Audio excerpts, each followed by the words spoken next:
Okay, thank you very much for coming. In the next hour or so, I will introduce you to the director Hasegawa, Kazuhiko, and the director's company. You may allow me to sit down. I prepared a PowerPoint presentation and some video clips from films that are not shown here in the program, so you can concentrate on the screen. There will be several names mentioned in this lecture. Some of you will be familiar with many of the directors' names, others probably not. I hope you bear with me. I give all the Japanese names in the Japanese order, which is the family name and then the given name. So I will always talk about Hasegawa Kazuhiko and not the other way around, as it is often used outside of Japan. I will start with a brief overview of Hasegawa's CV. He was born January the 5th, 1946 in Hiroshima as a so-called Tainai Hibakusha, which is a victim exposed to atomic bomb in utero. His mother was 5 months pregnant when the bomb dropped on Hiroshima on August 6, 1945. And so he was exposed to radiation while still in the womb of his mother. This very much influenced his life. When he was 4, he was selected as one of the childs that the ABCC, Atomic Bomb Casualty Commission, a group of scientists from the United States who monitored victims of the atomic bomb, the effect, long-term effects on them, and he was one of the childs. And he always, later interviews, remembered this time that he was treated like a thing. He had a number, and these people, he felt, treated him less like a person than a thing to study. He grew up being convinced that he will not live very long because of this exposure of atomic radiation. He was also told, you probably will not live very long. So you can imagine how difficult it was for him to grow up always thinking he might die any time. This led later developing a very deep distrust in authorities and also in the teaching of post-war American-led teaching of democracy. After the war, the Japanese were told everyone is equal, and Hasegawa himself, of course, had a very deep understanding that not everyone is equal, because the other kids in his class who were not exposed to the atomic bomb were not on an equal footing with himself. He grew up in Hiroshima. In high school, he cultivated a passion for jazz. He started to play the saxophone and aspired to become a jazz musician. This was a dream that he couldn't fulfill, but the love of jazz stayed on even up to this date. In 1965, he entered Tokyo University. Before that, during high school, he had a very important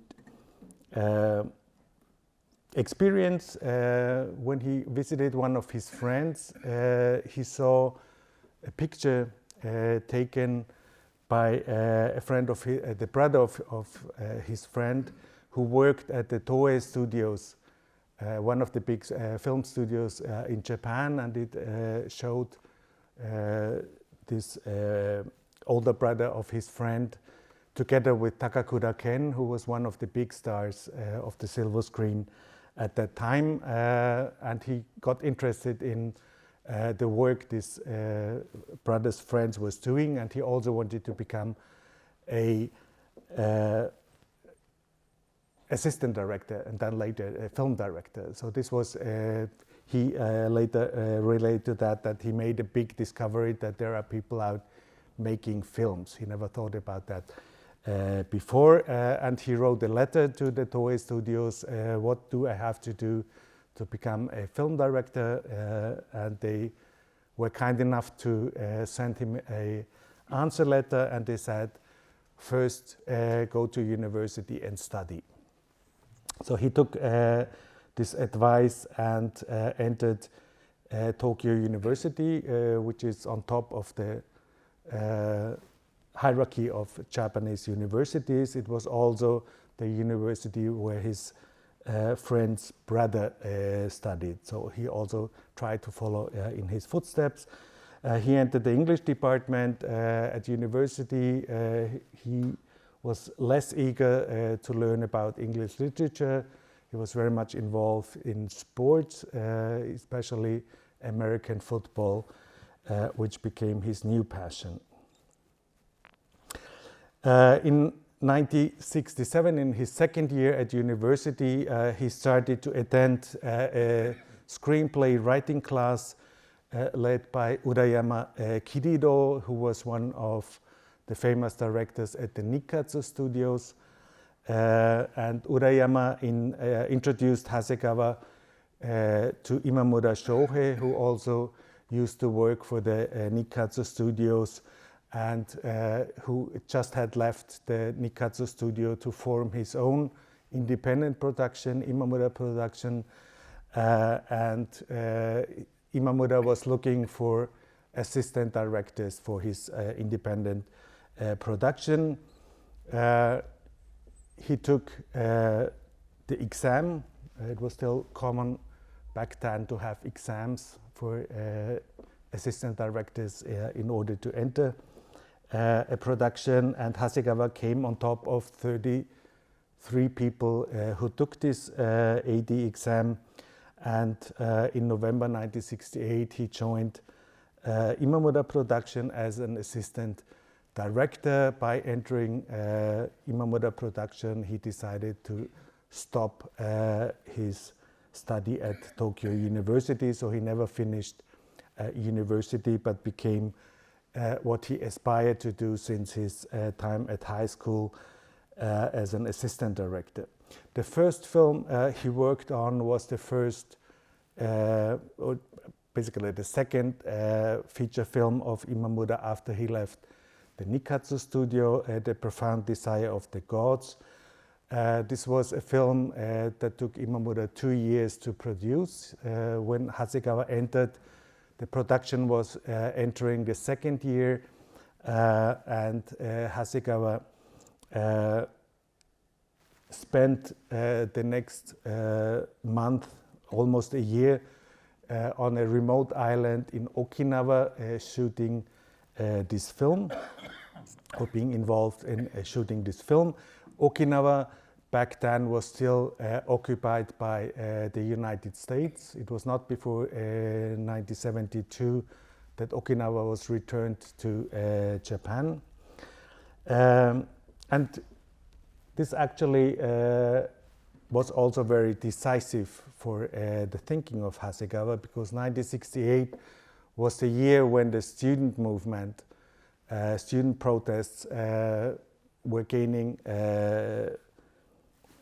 momentum, and in Tokyo almost every day there were some demonstrations by students, and especially at Tokyo University, which was one of the center of the student movement and protest movement in 1968. And Hasegawa did not spend this time in Tokyo, so he had no first-hand experience of these protests on the streets or at the universities, but he spent this period at the one remote small island in Okinawa. When he came back to Tokyo, the student movement was already over, and because of this experience, being away when the peak of the student movement hit Japan, he had a very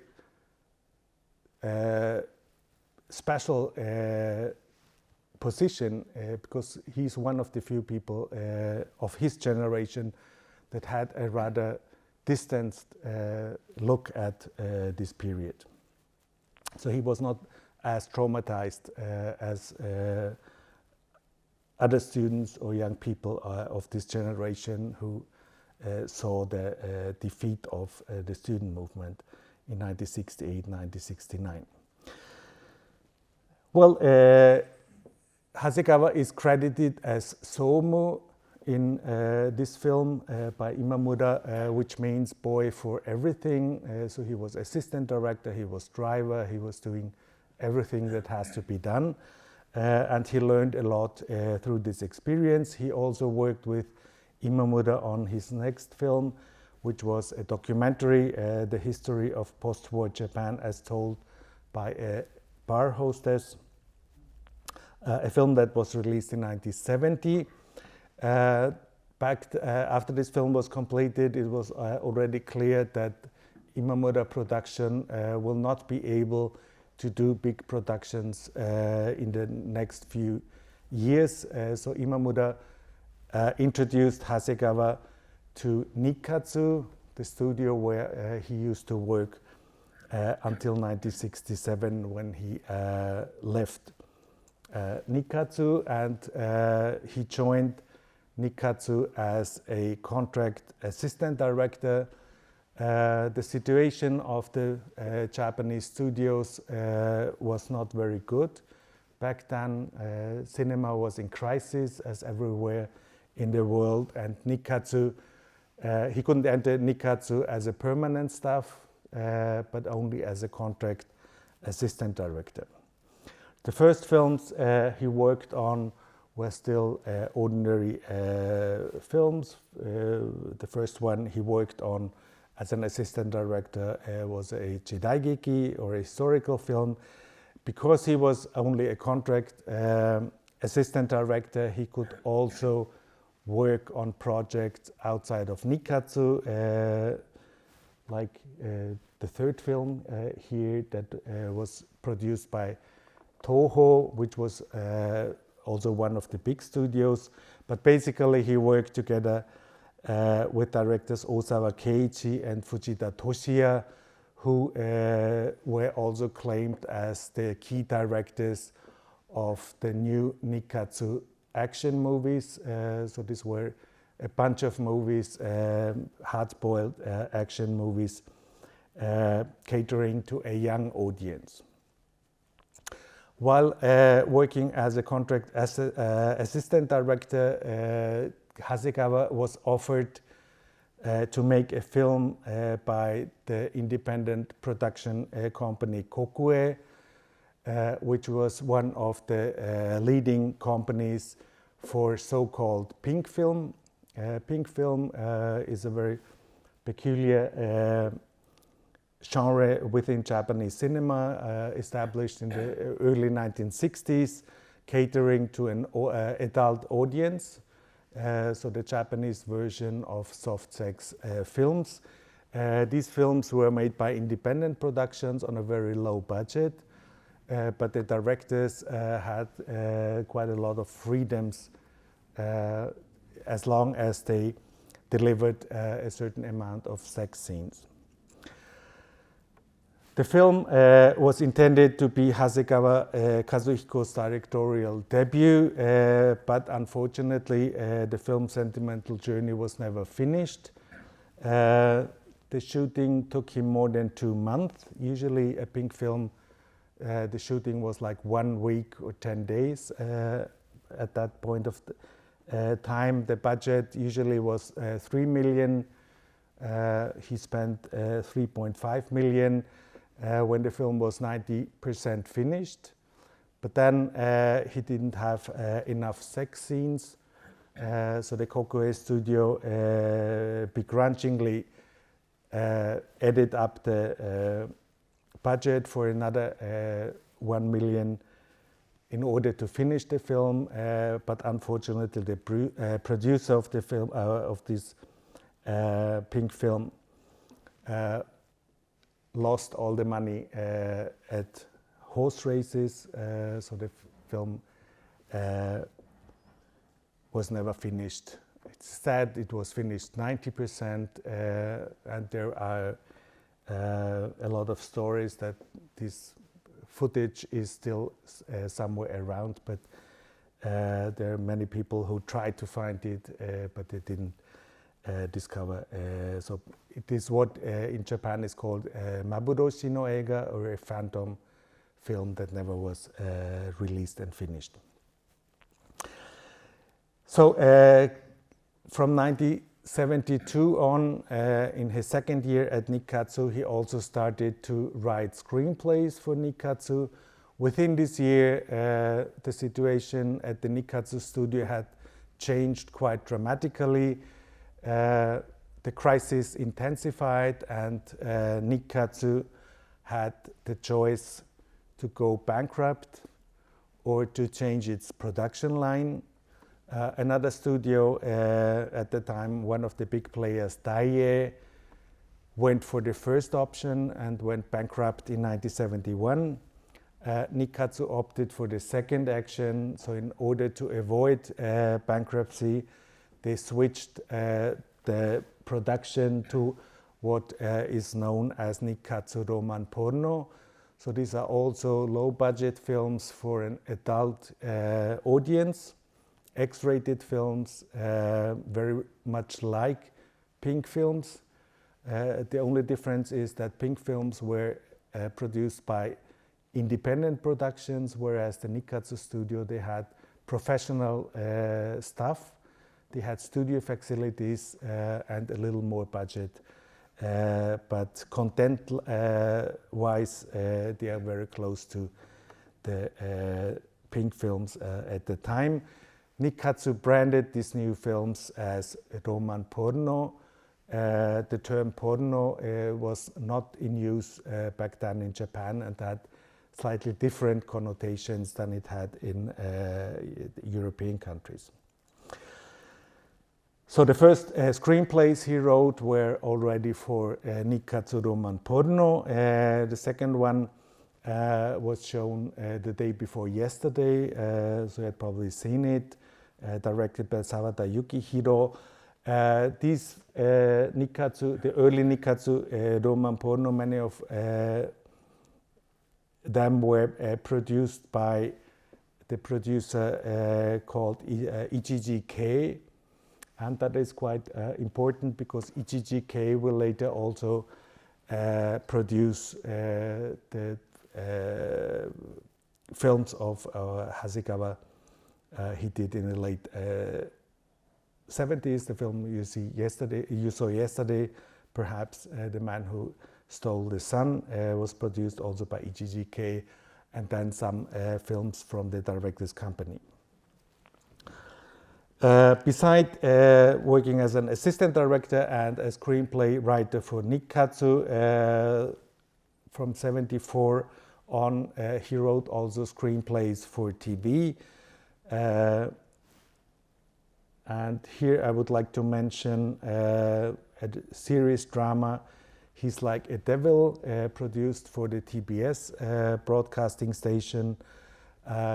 Hasegawa wrote 3 episodes of this series, and this series featured Sawada Kenji as protagonist, and Sawada was later also to play the leading role in The Man Who Stole the Sun. There were plans for Hasegawa to make his directorial debut with Nikkatsu Roman Porno. There were actually 2 films where he was intended to direct, but nothing came of it because this was prevented by the Nikkatsu labor union. The labor union at Nikkatsu were dominated by communists, and they were on very bad foot with Hasegawa, who was regarded as a Trotskyist and the labor union prevented that Hasegawa could direct these two films that were planned to have him direct the film. He was not fired by Nikatsu, as is often stated in several sources, but since he was an assistant director on a contract, and it was always a one-year contract, the contract expired in 1975 in January, and it was not renewed. So he was not fired by Nikatsu, but his contract was not renewed. So he was free now to work on the first feature film, The Youth Killer. Before that, however, he worked as a stage director of a legendary concert in Tokyo. The title was Singing Stars of the Silver Screen, and this was a project initiated by Hayashi Yoshio, announcer at the TBS broadcasting station, and it featured a lot of famous film directors and their stars on the stage singing their favorite songs. The program included director Fukasaku Kinji and his star in the Battle Without Honor and Humanity series, Sugawara Bunta, who later will also play the second leading part in The Man Who Stole the Sun. It also featured the director Suzuki Seijun and his star in the film Tokyo Drifters, Watari Tetsuya, and also the leading actors in the film Assassination of Ryoma by Kuroki Kazuo, Harada Yoshio, and Momoe Kaori, who were among the most popular stars of the younger generation. The last film mentioned here was produced by the Art Theatre Guild of Japan, ATG, and ATG was also to produce the first film of Hasegawa, which was released in 1976, Murderer of Youth, or The Youth Killer. There are several versions of the title in English. This was Hasegawa's directorial debut, finally. It is based on a short story with the title Snake Lust by up-and-coming author Nakagami Kenji. And it was based, the novel was based on a real life incident of parricide which happened in Chiba Prefecture in 1974. Hasegawa asked Nakagami Kenji to write a script, a screenplay of his novel, but Nakagami refused because he said he has no experience in writing screenplays. He was a novelist. So Hasegawa asked Tamura Tsutomu, a long-term collaborator of Oshima Nagisa, and also one of the members of the so-called Shojuku Nouvelle Vague in 1960, to write the screenplay for his first film. The staff was quite amazing. Cameraman was Suzuki Tatsuo, who was also in charge of the camera for the second film of Hasegawa. And the set design was by Kimura Takeo, the long-term collaborator of Suzuki Seijun. So if you know the films of Suzuki Seijun, you have very particular set designs. The film was produced by the Art Theatre Guild of Japan in collaboration with Imamura Productions. So Imamura Shohei produced this film by his former assistant director. The budget of the film was 20 million yen. In fact, the film cost more than that, 35 million yen, and Hasegawa had to shoulder the excess cost of 15 million yen. The film was shot mainly at the sites where the actual parricide took place. And the film was the breakthrough from actors Mizutani Yutaka, still very young at that time, 24. He's now one of the big stars of Japanese TV, leading role in a TV series which is going now in its 24th season, and it's the film debut of Harada Mieko in the leading role. She was still 17 when he played in this film. The film created quite a sensation. First of all, because the director was at a rather early age for this period. He just turned 30 when he finished the film, and it has been quite a while since a young director made his debut because of the crisis of Japanese cinema. And the film was voted by the Kinema Jumbo poll. This is the most famous Japanese film magazine. Once a year, they ask the leading film critics to vote for the best films of the year. And this is probably the most important film ranking in Japan. So this film was voted as the best film of the year. It won the award for Best Director, for Best Screenplay, Best Actor and Actress, and the Kinema Jumbo also have a vote not only for Japanese movies but also for foreign movies, and the best foreign film in 1976 was Martin Scorsese's Taxi Driver, which was written by Leonard Schrader, who wrote the screenplay, and Schrader will later also write the screenplay of Hasegawa's second film, The Man Who Stole the Sun. They came to know each other in Los Angeles. Leonard Schrader used to work in Japan before that. He escaped being drafted in 1969 by escaping to Japan. So he moved to Japan in order not to be sent to Vietnam, and he spent there 4 years until he got 28. Then he could return to Japan because the draft limit back then was at 28. He worked as a English teacher and then also a teacher for American literature, and he married a Japanese woman and got to know Japan quite well.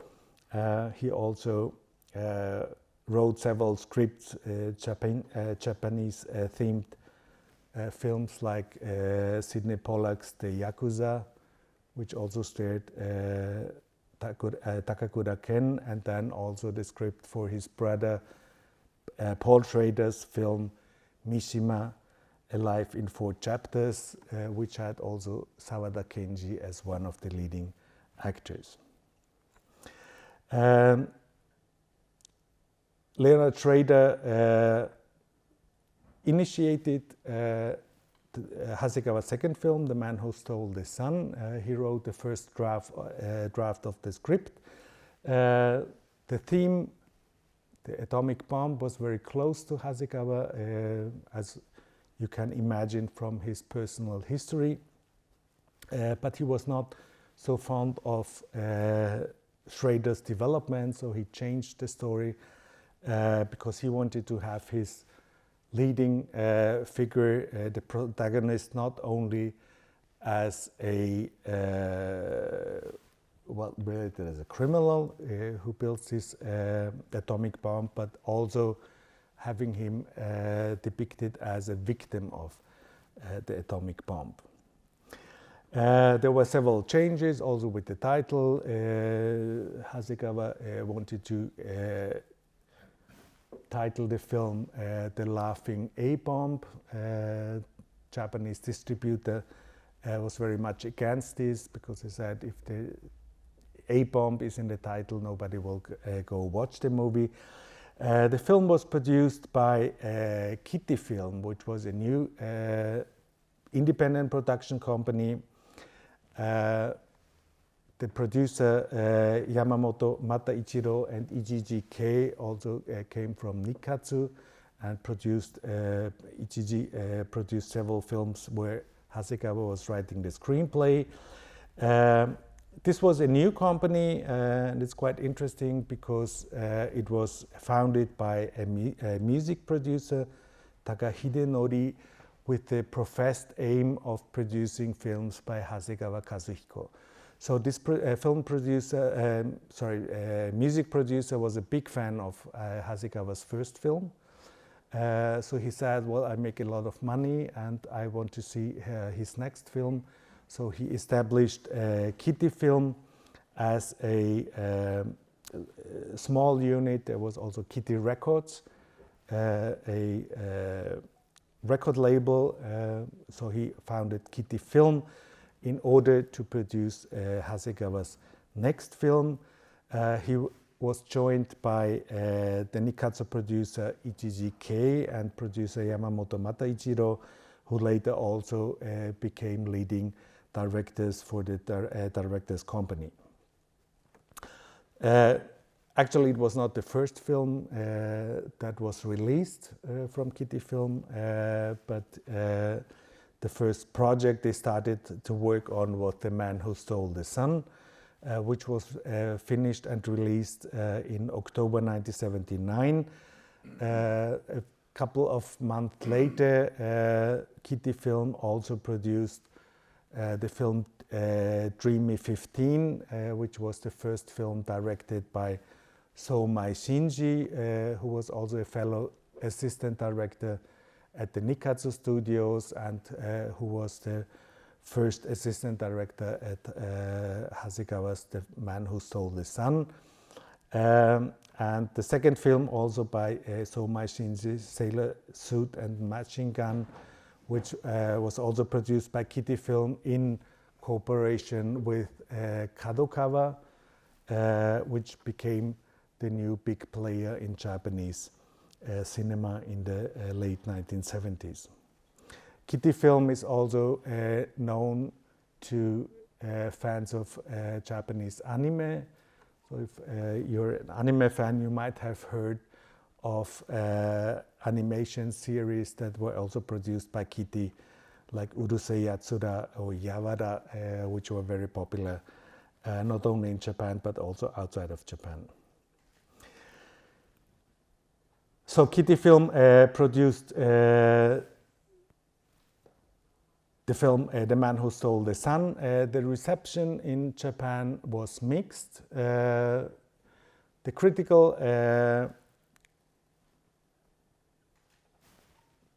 critically, the film was very successful, won several prizes.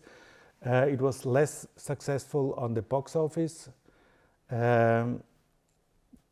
but still the fame of the film grew after it was released. In 2009, in 1979, when it was released, it was voted as the second best film of the year by the Kinema Junpo critic poll. Best film was voted the film by Imamura Shohei, Vengeance is Mine. This was the first feature film of Imamura in 10 years. So he didn't make a feature film after The Profound Desires of the Gods, where Hasegawa worked as an assistant director.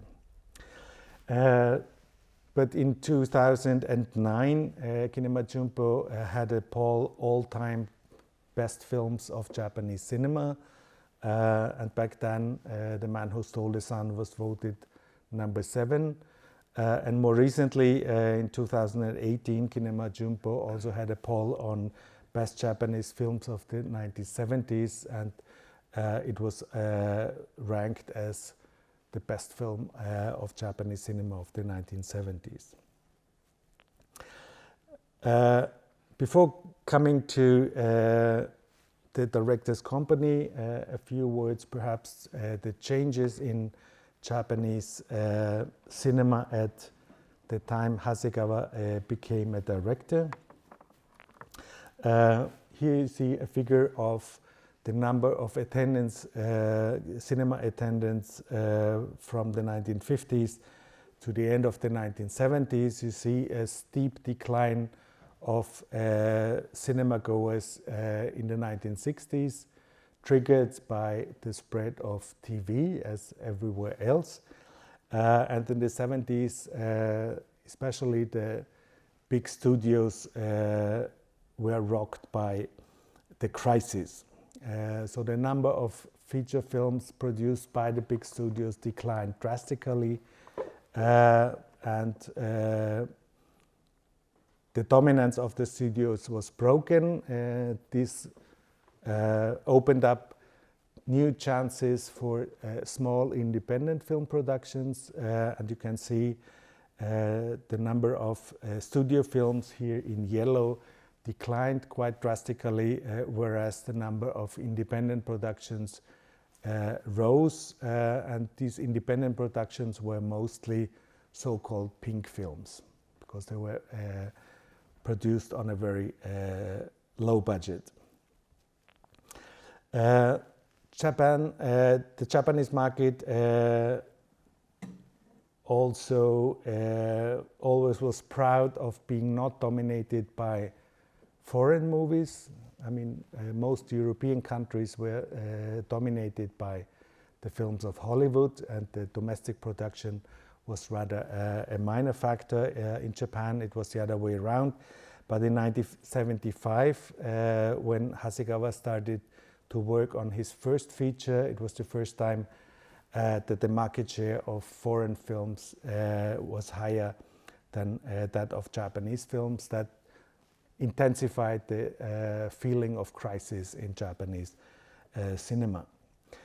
Japanese films in the 1970s were divided into the films still made by the studios. The number declined, but still the four major studios, Nikkatsu, Shochiku, Toho and Toei, made films, most of them actually by Nikkatsu, which since 1971 produced low-budget Roman porno, so these were only adult movies. Shochiku made mostly family-oriented films, Toho youth films and monster films like the Godzilla series, and Toei was specialized on films also rather catering to a male audience, Yakuza movies and action movies with a lot of violence in them. Then there were independent productions, which can also be divided in three different kinds. The biggest number of films were so-called pink films, were low-budget softcore sex films produced by independent film productions. Then there were the so-called dokuritsu eiga, independent film productions like ATG, Imamura Production or Kitty Film. The directors and the staff working for these independent film productions were mostly raised within the big studio system. Like Imamura, who worked as an assistant director at the Shochiku studio, then changed to Nikkatsu, where he became a director, and then he went independent, forming his own company. So these filmmakers working for these independent productions were mostly coming out of the studio system, and all these films were released in the cinema. So they had a theatrical release, whereas the third part of independent films were so-called self-produced films or jishu eiga. These were 8mm films, later also 16mm films made by students or amateurs, private films, and these films were usually not shown at the cinemas, but in small venues, for instance, student films at university campuses, or the filmmakers rented a public hall to show their films there. These films were called Jishuega to distinguish them from independent film production. But the Jishuega segment was a growing one, and the number of filmmakers coming out of this sector who were not related to the film studio, but more or less self-taught, grew, and what started out as short films, short 8mm films, became longer films until the end, also started making feature-length films, which became then a major force in the late 1970s. So the big studios also took advantage of this up-and-coming generation of self-produced filmmakers. Toho, for instance, asked Obayashi Nobuhiko, he was one of the leading figures in this field, making films since the early 1960s, to produce a film for Toho, which was House, a horror movie, a horror comedy, which became a big hit and still is now regarded as a cult film, also very popular outside of Japan. Omori Kazuki, who was also an up-and-coming star from the self-produced film scene based in Osaka, was invited by Shochiku Studio to direct Orange Road Express. This was first a screenplay that the Shochiku Studios established in 1976 for young screenplay writers that are not working in the studio. So everyone, it was a contest, so everyone could send in their screenplays, and Omori won the first prize in 1978, and the studio then saw the 8mm films he had directed so far and asked him whether he also wants to direct the film, and of course Omori said yes. So this was his first major movie. At the same time, the Nikkatsu studio also invited Ishii Sogo, also a young and coming director from the self-produced film scene. He stirred a sensation when he entered university with his film High School Panic. This was a short 8mm film, and Nikkatsu asked him to make a feature-length remake film. They were not sure whether this very young film director can make a feature film, so they put a veteran director from the studio, Sawada Yukihiro, on his side. So the film was co-directed by this very young director and the experienced director, which of course then led to several problems on the set, because the way of directing was very different, and later Ishii Sogo excluded this film from his filmography because he said this doesn't reflect the way I wanted to make this movie. But anyway, back in the 70s, this new generation of filmmakers that were not raised within the studio became a big force in Japanese cinema, and they all looked up to Hasegawa Kazuhiko, who was a kind of hero for them and a model that they aspired to.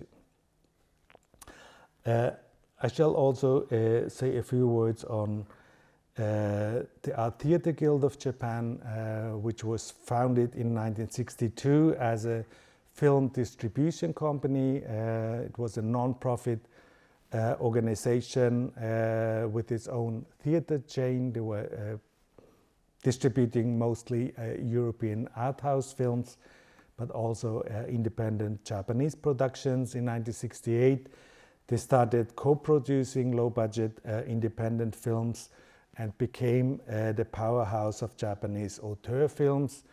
Many films of Oshima Nagisa, Yoshida Kiju, Matsumoto Toshio, and others were produced by the Art Theatre Guild. So many of the most important films of the late 60s and early 70s were actually co-produced by ATG.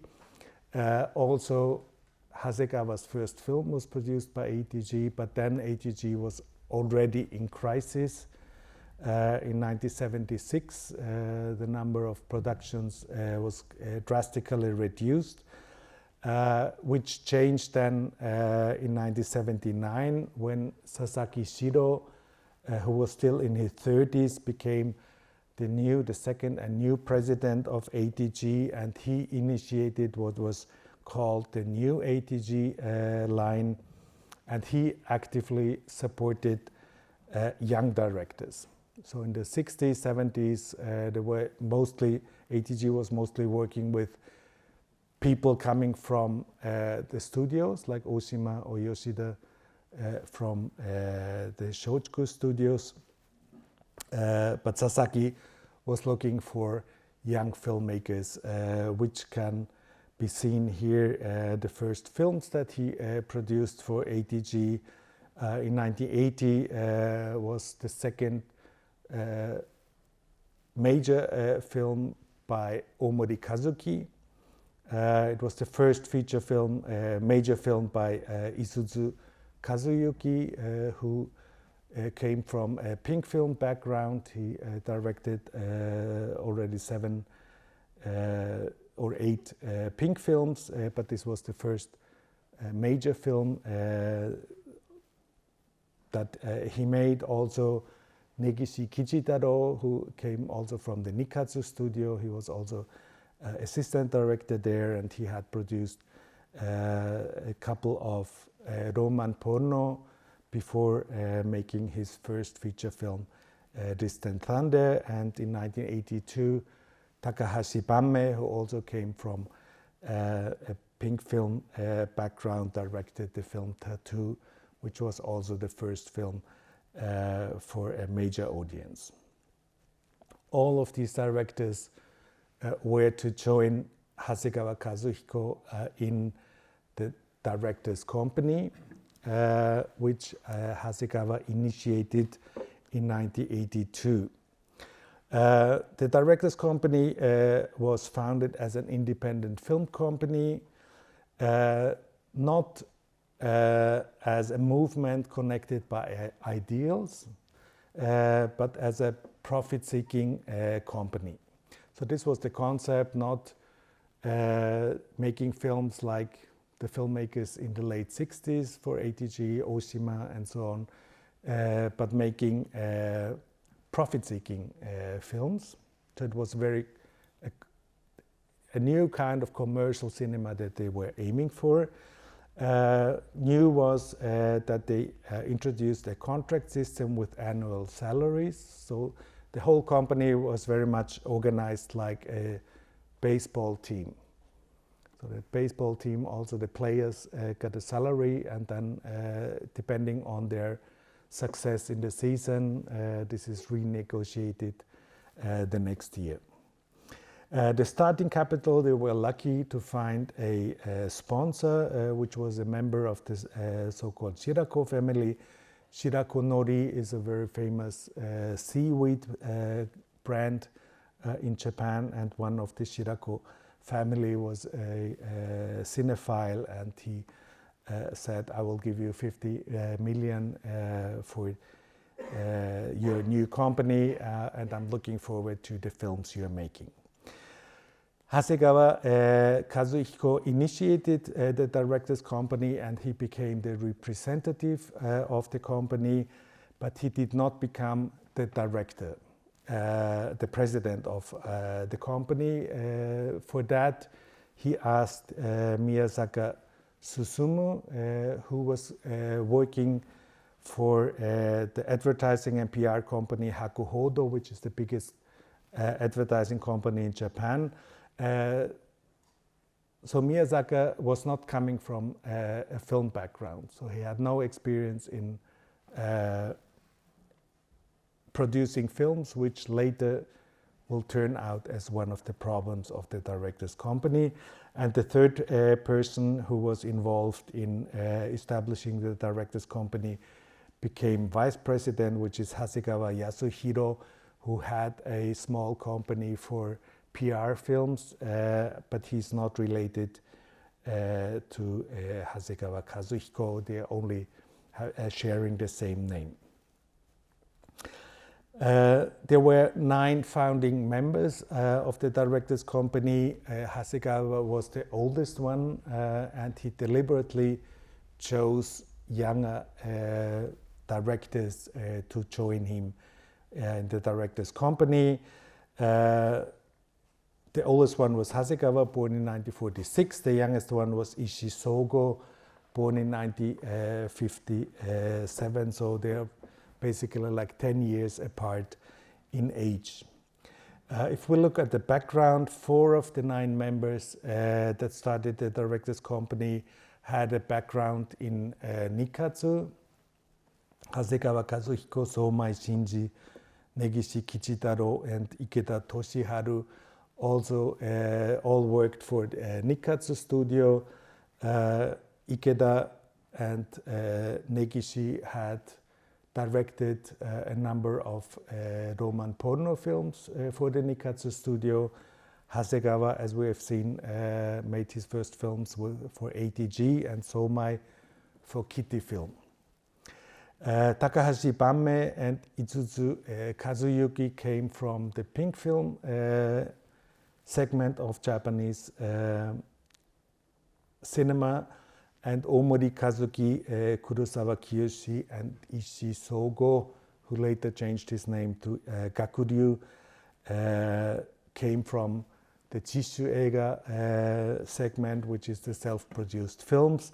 The only director or the only member that didn't have already made his debut was Kurosawa Kiyoshi, one of the youngest directors.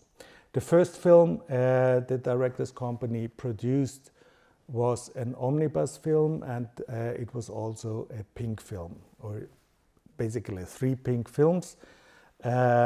And one of these first films of the director's company will actually be shown after the lecture. Instead of Luminous Woman, there were, I think, some troubles getting the copy, so instead of Luminous Woman, afterwards will be shown So Long My Partner, which was directed by Uzaki Ryudo, a musician. And the first film also reflects the idea of directors' company. As the name says, it was a company of directors and no producers, which later turned out to be a big problem. So the idea was that each director produces the films of his fellow director colleagues. So the 3 films from this first omnibus film, the first segment was produced, the production assistant was Kurosawa Kiyoshi. From So Long My Partner, Rocky Sex was Isuzu Kazuyuki, and from Harlem Valentine Day was Ishii Sogo. This later turned out to be a problem because the role of a director and the role of a producer is quite different, and the lack of proper producers at directors' company later turned out to be a problem when the films were losing money. So I have a small clip here, which is the trailer of this first film. In the first segment, here Hasegawa Kazuyuki appears.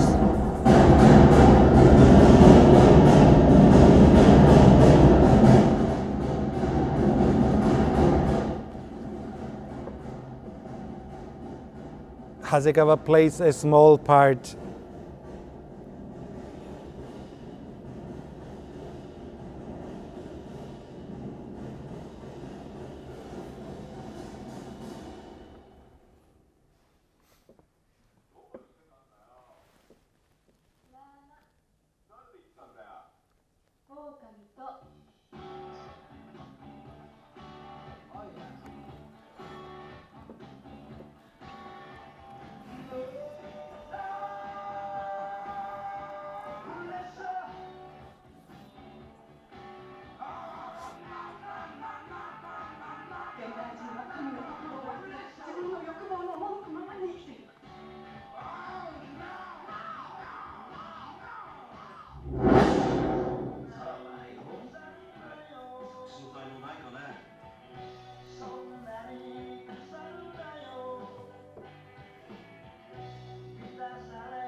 The second segment of this film, you will have a chance after the lecture to actually watch here. It's probably the first time that the film is shown in Europe. The first feature films produced by the director's company were Mermaid Legend by director Ikeda Toshiharu and Crazy Family by director Ishii Sogo. Crazy Family also became an art house hit in Europe in the late 1980s, so probably some of you have seen the film already. If not, there's also a chance, I think tomorrow it will be also shown in this program. Crazy Family was produced by Hasegawa Kazuhiko. Mermaid Legend was produced by the president of the director's company, Miyazaki Tsutomu. Line producer was Negishi Kichitaro, and both films went over budget and ended in the reds. The first one, Mermaid Legend, more so than Crazy Family, but they were quite successful at the box office, and also the critical reception of the films was quite well. For time reason, I'm already coming to the end of the time. I will skip the clip I prepared. If we have time later on, I might show you that as well. The director's company, as I said before, they were aiming for a profit-oriented venue. So they not only directed feature films, but also commercial films, PR films, image videos, karaoke videos, and also music videos and music films. I have prepared a few examples of commercials made by directors' company.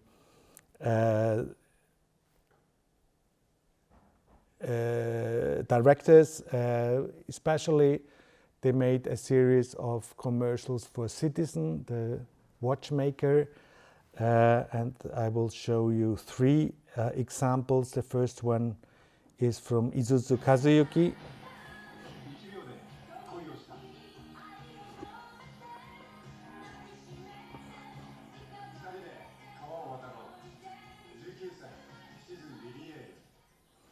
You might have noticed at the end there's a credit roll where the name of the director is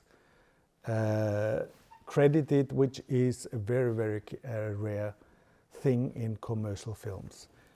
The second example is the same, Citizen Rivière, directed by Negishi Kichitaro.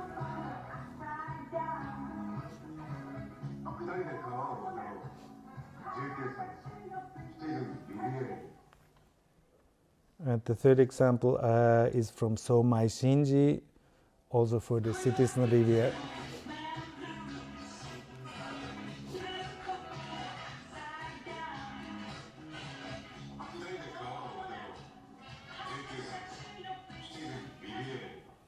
So here you can see, by inserting the name of the director, that it was very important to make the name of the director visual here, that people know who directed this commercial.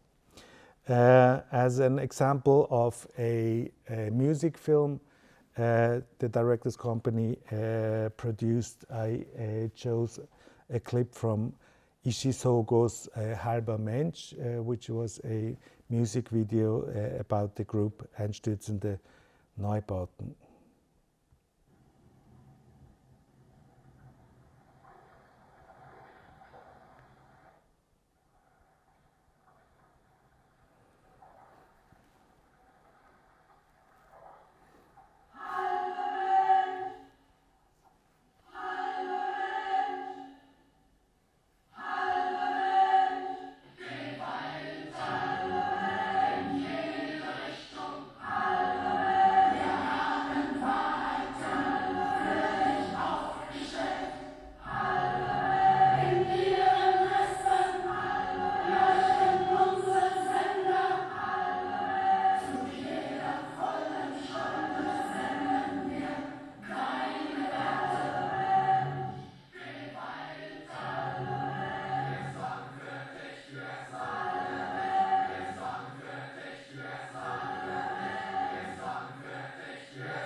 So this is a 60-minute long music video produced as a music video. It was later also released in the cinema and became a kind of cult film outside of Japan.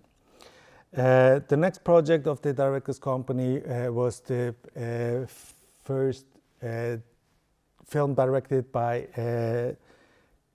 Kurosawa Kiyoshi, who was the only director who hadn't yet directed a major film. He had made several 8mm and 60mm films, but no film released in the theater. For his debut, it was chosen that he directs a so-called pink film, which became Kandagawa Pervert Wars, produced by the pink film company Million Film, which was a big player in the field of pink film. When the film opened at the pink cinemas, the producers were not very happy because it was not the kind of fare that the ordinary pink audience was looking for, actually. So the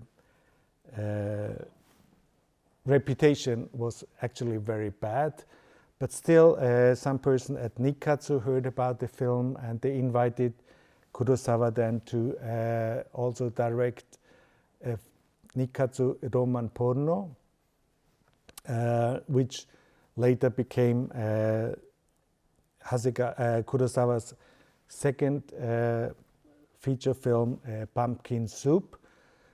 But here again, the film was first rejected by Nikkatsu, and only after the director's company bought the film out of Nikkatsu and paid for the film, Kurosawa reshot several scenes and reassembled the film to what is now known as Pumpkin Soup. Today it is also regarded as a cult film, but back then it was not very successful because it was quite different from the pink film, respectively the ordinary Roman porno. I will also skip the scene here. One of the main directors at the company was Meij Shinji, who in 1985 made two films almost at the same time. The first one, Love Hotel, will also be shown here, which was also made for Nikkatsu as a Roman porno. And the second one was Taifu Club, which opened in August of '85 as a film selected by the first Tokyo Film Festival, and it won the Young Cinema Award. It was first conceived as a production in cooperation with ATG, but ATG, the maximum budget of an ATG film back then was 40 million. And this film cost, the intended budget was 60 million, so ATG couldn't produce the film. It was produced by the director's company alone, and ATG and the Toho exhibition arm distributed the film only. It actually cost 90 million, so it was 30 million in the reds. Which had to be shouldered by the director's company. But on the positive side, it won the Young Award, the Young Cinema Award at the first Tokyo Film Festival, which was helped by Sasaki Shiro, the producer at the Art Theatre Guild, who became the director of this. There were the main competition and the second competition, Young Cinema Award, and Sasaki Shiro became the director also of the second competition at the Tokyo Film Festival, and he was always a stout supporter of young Japanese directors, and the Japanese film in the competition, Taifu Club, also won the first award of this section, which led to Somai's next film, Luminous Woman, which became a turning point for ATG.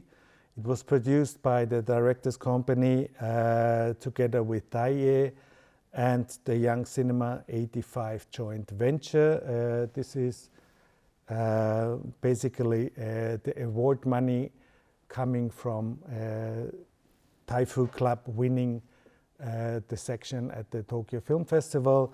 The festival had an award money of 360 million, which was quite an amount. And well, there are different stories about the production of this film. Somai and also Hasegawa later relate that the film festival said that they can use the whole money.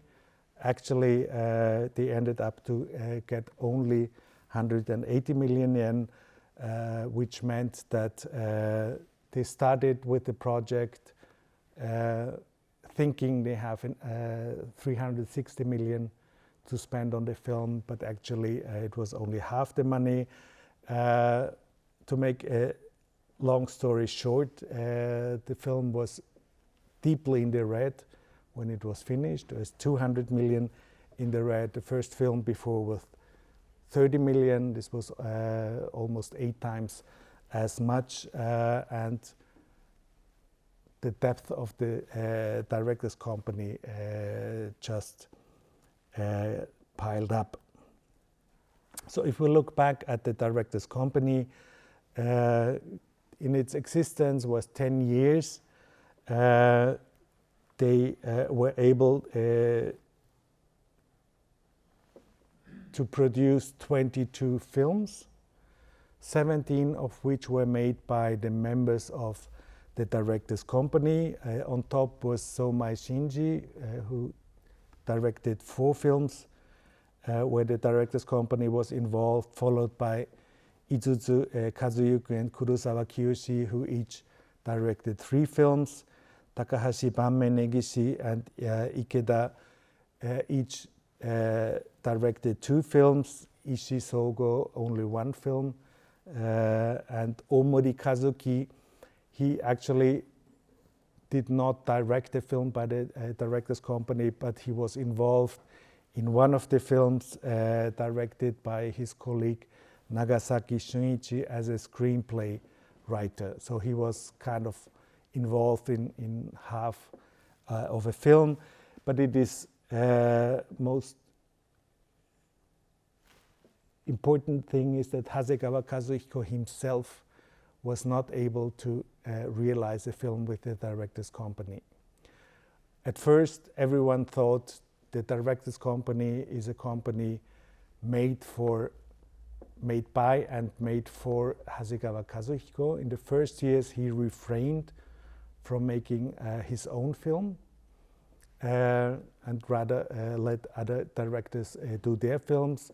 Later on, when the director's company was deep in the reds, it was not possible for him to make another film with the director's company. The director's company went out in 1992 with a bang. The last films produced were Book of the Marvels of the World by director Isuzu Kazuyuki, which was the biggest budget film of the director's company. It had 800,000 million, but they used already half of the budget to settle the depth of the director's company. So before the film started shooting, half of the budget was already spent for settling the depth. Another 300 were used for an open set of a very big waterfall. So when this film, the shooting actually started, they were already in the Reds. Within production, directors company went bankrupt. The president of the directors company disappeared. He just vanished. Nobody knew where he ended up. The theatrical release of this film, which was scheduled for May 1993, was postponed. One reason for that is that there was an accident at the end of this shooting, and at that accident, one of the extra drowned in this waterfall set and died. The family of this extra later sued the director's company, but by then it had already went bankrupt. So director Isuzu Kazuyuki was sued, and he was convicted to pay 30 million yen to the family of this extra who died during the shooting. And he had to shoulder this by himself. So in order to pay back his debt, he started to appear on television as a commentator, and ever since he is now one of the most sought after commentators at TV. So he became a kind of TV celebrity through this incident.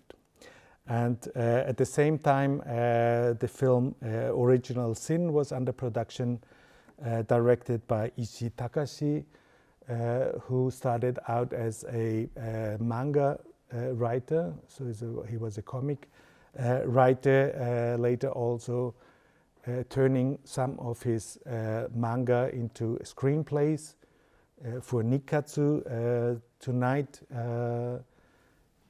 the last film in tonight's program, a typical Japanese horror movie, the first splatter movie in Japanese film history, was also written by Ishii Takashi. This was his second film as a director.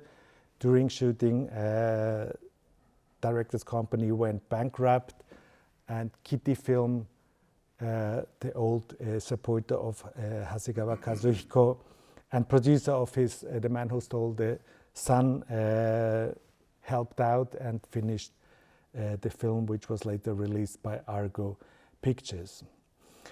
So what about Hasegawa Kazuhiko? He had several projects which unfortunately he was not able to finish. The project closest to his heart was a film about the Japanese United Red Army, about the radical political left who killed each other in a kind of very traumatic event in 1972. He always wanted to make a film about that, but he never came to actually realize it. All other film projects he was working on also never made it past the stage of screenplays. So there are at least a dozen of screenplays that he wrote, but he was not able to make them into films. Over time, he had become a kind of living icon. So he was a star, and he still is a star, but a star that only made his 2 films in the past. But in recent years, especially since 2022, Hasegawa and the director's company and their films are rediscovered in Japan and now also outside of Japan. And Hasegawa Kazuhiko is again rediscovered as a key person of late 20th century Japanese cinema. In 2022, the National Film Archive in Japan dedicated a big program to Hasegawa Kazuhiko and the director's company. This was made also in cooperation with the Tokyo Film Festival, who showed new digitally remastered copies of Takahashi Banmei's director's company film Door. Before that, the Eurospace Cinema in Tokyo had a special on Hasegawa Kazuhiko, and on that occasion a book with his screenplays was published. Last year, the beginning of last year, there was a revival of Imamura Shohei's The Profound Desire of the Gods, which was promoted by Hasegawa, who had worked as an assistant director at the time. So in the recent years, the films and the importance of Hasegawa have been re-evaluated in Japan, and now hopefully beginning with this project here in Brussels and the program on Hasegawa and the director's company. Hopefully other venues will also follow and show his films and make them known to an audience. So I shall end here not with saying that this is the end, but this is to be continued. Hasegawa Kazuhiko, although his health condition is not the best at the moment, he's still working on new projects. He has a blog, and he asks people, if you have a good idea for a film, just send me an email. So every one of you, unfortunately, he only reads Japanese, but if you have an idea, you can look up his blog and also send in some ideas for hopefully the third film that we will have a chance to see in the near future. Well, thank you very much. I'm afraid I'm over time already. Yeah, but the next film will be a shorter film than first planned. So yeah, I still have some clips, but I don't know whether we have time. And if you have any questions, I'd also be more than glad to answer any question. I'm not sure whether we have the time. I will be around here the whole day. So if you have any question, you can come up to me anytime, and I'd be more than glad to answer any question you have. I think we can take 5 or 10 minutes just to show clips, and then okay. in the screening 15 or 20 minutes later. Okay. So I was told we have a few minutes for clips. So I should probably show you the film I know the organizers of this program were most eager to get, and which will hopefully be released later this year or next year, because it has a producer found in France, which is Mermaid Legend, and I will show you this clip. The story is very easy. It's about a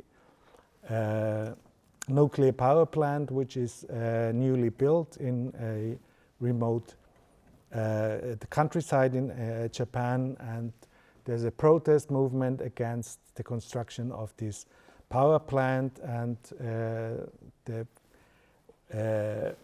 company building the power plant, of course, is bribing politicians and also using yakuza or gangsters to crush the protest movement. And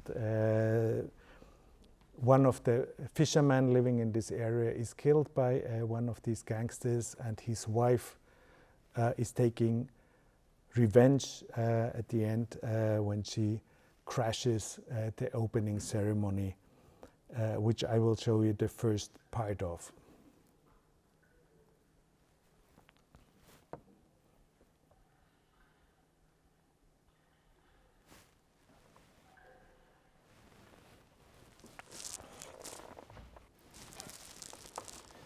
So So this is the beginning of the spree. It goes on for more than 10 more minutes. She turns into a kind of goddess of revenge, a furie. Well, this is an example where you can see that they are aiming for entertainment. For action, it's probably a little hard to watch, but there is definitely an audience who enjoy also this kind of splatter like images. The next film of director Ikeda Toshiharu, which is even more splatter than this one, will be screened tonight. So if you are interested, you are welcome to join the screening today. If I have a few minutes more time, I would like to show you a clip from Kurosawa Kiyoshi's Pumpkin Soup, which is completely different, very funny film, where you also see the entertainment orientation, because this is a pun on film history as well, especially on musical films. So this is, I think, 3 minutes.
So this is part of this film where you can see that it's a parody of musical movies where people start singing very unmotivated and start dancing at points which has little relation to what actually happens in the plot. But you can see the fondness of Kurosawa for film history. for classical Hollywood movies. And if you are interested in his later works, I can recommend you the film that will be shown tomorrow at the Kinemathek. There will be a screening of Kurosawa Kiyoshi's Pulse, a film much later, and one of his, well, he became labeled as a master of Japanese horror film, and tomorrow the film that will be screened at the Kinemathek is one of an example of one of his horror movies. So if you have a chance, I would like to invite you to see more of the Directors Company films today here at the Nova, and tomorrow you will have a chance to see one of Kurosawa's films which were made after Directors Company went out of business, but still you can see the traces of the Directors Company in his later works as well. Thank you very much, and thank you for your patience, for going over time, and if you stay for the next film, I hope you enjoy it. Thank you very much.